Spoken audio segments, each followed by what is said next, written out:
सत्य का पवित्र शास्त्र जनवरी दिनांक 25। वह कौन मनुष्य है जो जीवन की इच्छा रखता और दीर्घायु चाहता है ताकि भलाई देखे। अपनी जीभ को बुराई से रोक रख और अपने मुंह की चौकसी कर कि उससे छल की बात ना निकले। बुराई को छोड़ और भलाई कर, मेल को ढूंढ और उसी का पीछा कर। भजन संहिता 34 का 12 से 14 पद।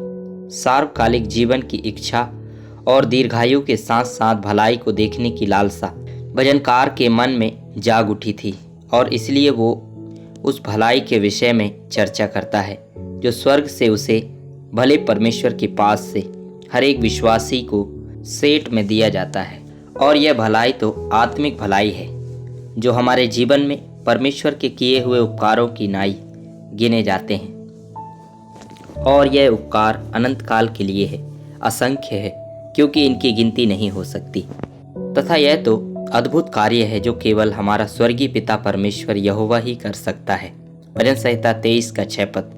निश्चय भलाई और करुणा जीवन भर मेरे साथ साथ बनी रहेंगी और मैं यहोवा के धाम में सर्वदा वास करूंगा। यह भलाई संसार में कहीं भी प्राप्त नहीं हो सकती, परंतु भजनकार अपने आत्मिक अनुभव से इसकी चर्चा करते हुए कहता है कि यहोवा परमेश्वर के भवन में सदा सर्वदा तक इस भलाई को हम प्राप्त कर सकते हैं। प्रियो, यह भलाई हमारे पापों के क्षमा से प्रारंभ होती है और स्वर्ग में हमें ऊंचे पदवी पर पहुंचाकर ही समाप्त होती है। और यह इतनी अद्भुत है कि अनंत काल का समय भी इस भलाई का वर्णन करने के लिए पर्याप्त नहीं होगा। यही भजनकार भजन संहिता 119 में कहता है।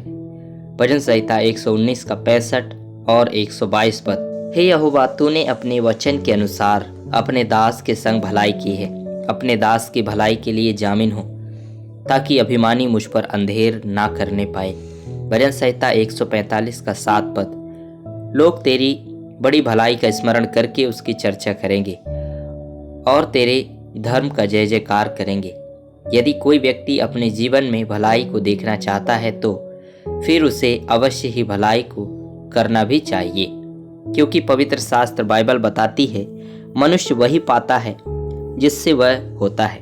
हम जैसे जैसे अपने जीवन में भलाइयों को बीज के समान बोएंगे वैसे ही हम इस भलाई की एक अत्यधिक मात्रा में कटने भी काटेंगे। गलातियों की पत्री 6 अध्याय का 7 से 10 पद। धोखा ना खाओ, परमेश्वर ठट्ठों में नहीं उड़ाया जाता, क्योंकि मनुष्य जो कुछ बोता है वही काटेगा। क्योंकि जो अपने शरीर के लिए बोता है वह शरीर के द्वारा विनाश की कटनी काटेगा, और जो आत्मा के लिए बोता है वह आत्मा के द्वारा अनंत जीवन की कटनी काटेगा। हम भले काम करने में हियाव ना छोड़ें, क्योंकि यदि हम ढीले ना हों तो ठीक समय पर कटनी काटेंगे। इसलिए जहाँ तक अवसर मिले हम सबके साथ भलाई करें, विशेष करके विश्वासी भाइयों के साथ।